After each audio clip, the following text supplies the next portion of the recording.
जय हिंद दर्शक मित्रों।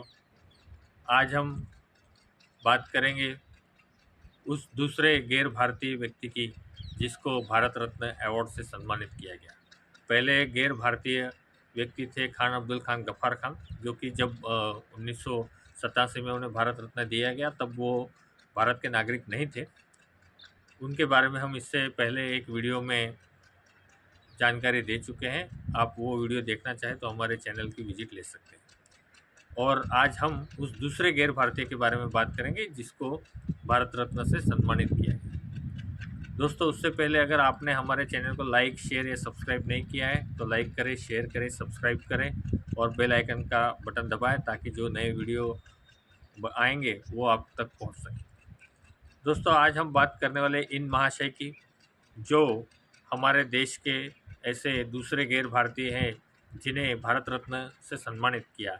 ये हैं नेल्सन मंडेला। नेल्सन मंडेला का जन्म 18 जुलाई 1918 के दिन साउथ अफ्रीका में हुआ था और उनका जन्म झोसा जनजाति के थेम्बू राज परिवार में हुआ था।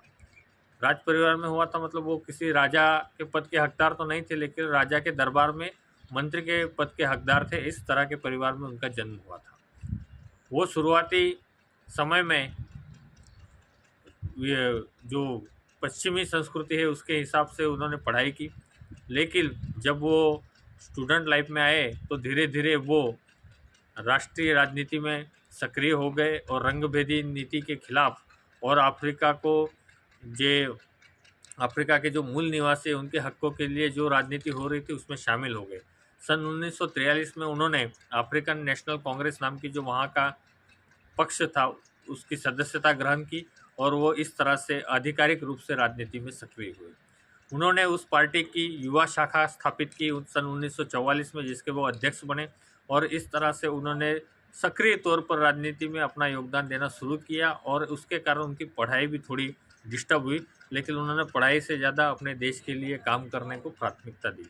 उन्होंने कई तरह के आंदोलनों में हिस्सा लिया और कई तरह के सरकार विरोधी प्रदर्शनों में और जो गतिविधियां थी उसमें उन्होंने हिस्सा लिया, जिसके कारण सरकार उन्हें बार बार गिरफ्तार करती, उन पर केस करती, उन पर ट्रायल्स चलाती। इस तरह से सारा उनका जो काम था वो चल रहा था। सबसे बड़ा मुकदमा तब हुआ जब उन्होंने 1961 में अफ्रीकन सरकार को गिराने की कोशिश की। उसके बाद उनमें 1962 में 27 साल की जेल हुई और 27 साल तक वो कारावास में रहे। उनके कारावास के दौरान धीरे धीरे उनकी लोकप्रियता बढ़ी और पूरे दुनिया में वो एक तरह से संघर्ष के प्रतीक बनने लगे। सामाजिक न्याय और समानता के लिए लड़ने वाले व्यक्ति के तौर पर वे उभरने लगे। अंतर्राष्ट्रीय जो पटल है उस पर उनकी लोकप्रियता बढ़ने के कारण साउथ अफ्रीकन सरकार पर दबाव पड़ा और 1990 में उन्हें रिहा किया गया।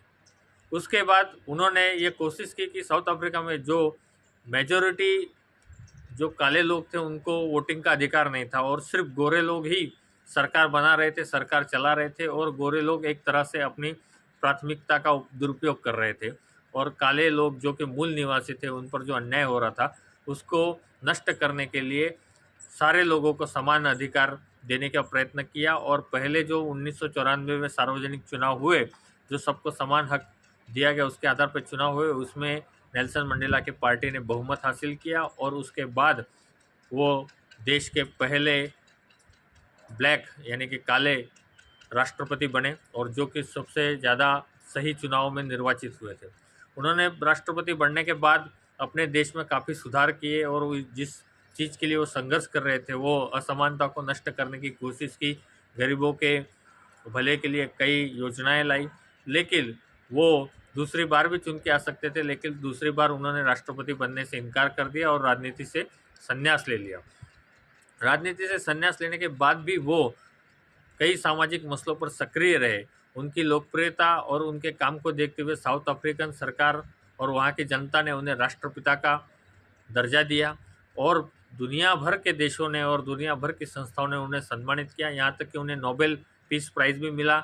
लेकिन उसके अलावा उनको 250 से अधिक बड़े बड़े अवार्ड मिल चुके हैं।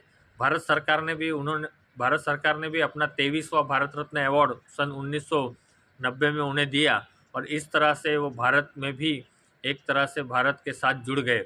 उन्हें अफ्रीका का गांधी कहा जाता था और वो भारत देश के लोगों को कहते कि आपने हमको बैरिस्टर दिया, हमने आपको गांधी दिया। तो इस तरह से वो भारत के साथ जुड़े हुए थे, क्योंकि भारत की जो स्वतंत्रता संग्राम का जो आंदोलन था वो उनके लिए प्रेरणा स्रोत था। उसको देखकर ही उन्होंने अपने देश में सारा आंदोलन चलाया और अपने देश में गरीबों और पिछड़ों और असामाजिक असमानता भोगने वाले लोगों के लिए काम किया। ऐसे थे नेल्सन मंडेला, जिनकी मृत्यु 5 दिसंबर 2013 में हुई। उनकी मृत्यु के बाद भी वो आज भी उतने ही लोकप्रिय हैं और संघर्ष के प्रतीक बने हुए हैं।